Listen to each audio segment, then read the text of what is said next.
I think I had a nightmare just like this one. To make things a little bit easier for Jamie, for this initial test, although the speed is up, the windows have been rolled down. Will Jamie get a grip? Here we go. Multiple swerves. In 3, 2, 1, go. I'm going to get into character. Who's that on my car? Yeah, baby. Come on, give it to me. Here we go. Swerve 1, swerve 2, swerve 3. Amazingly, despite the considerable G-forces, Jamie hangs in there with ease. How was that, dude? It wasn't a problem holding on, but it's a little thrilling. Really? Yeah, let's go for 100. So far, it's a walk in the park for the hunter. But let's face it, when did the movie villain roll down the windows?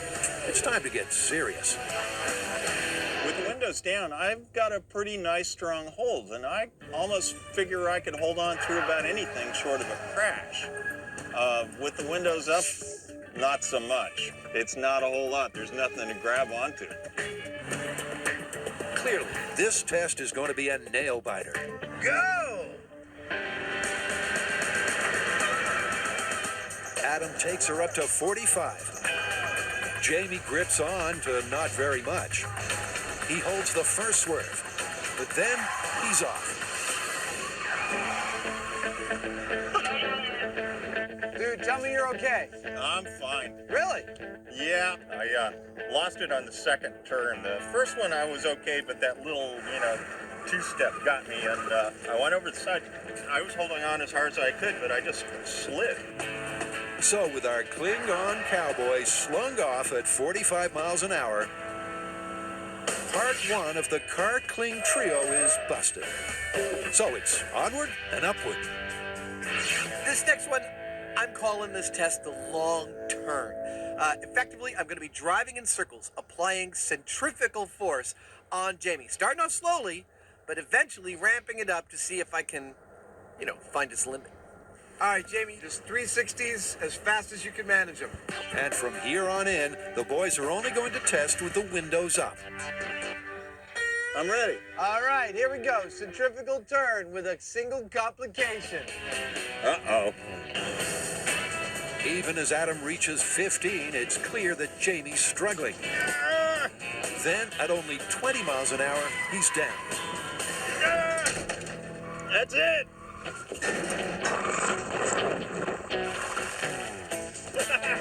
I'm okay. How you doing there, brother? That's kind of hard. I mean, I was doing all right, but all my weight is just like right on that little tip of the finger, and sooner or later they give. In fact, it's virtually impossible, meaning that part two is also busted. So it's time for the finale. Windows up. As we usually do, we have saved the worst for last. We are now going to subject Jamie to the sudden stop, which hopefully will send him virtually tumbling forward on the car. I won't be adding the second part that you always see in the movies in which I drive over him. That's what our rig's supposed to prevent. But I tell you, I don't think he's going to be able to hold on during this test. Jamie, Yeah, I think you're going down in this one. you do, huh? Uh-huh.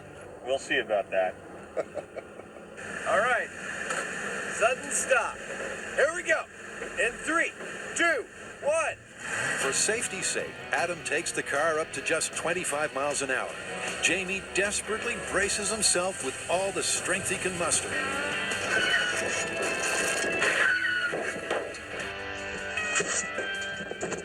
I'm okay. But the Heinemann heave ain't enough. I'm all right. Well, I think that test is done. I think so. I'm actually seeing some stars from that. Really? As Jamie flew off the roof like a giant piñata, the G-force was so great that he nearly blacked out. It's a seriously close call, but after a medical checkup, he's given the green light. Good job. That one was a little too close for comfort. I really dug my fingers into the windshield. I knew exactly when Adam was going to hit the brake, and I was braced for it, but it still just wasn't quite enough. But in a real-life situation, you're not going to know when something's going to happen. You're not going to be able to brace for it. So That's a huge difference, and like as not, you're going to be flying off the car in a heartbeat. In other words, it's part 3 busted. And after drama like that last test, you'd think the Mythbusters would pack up and head home. But, no.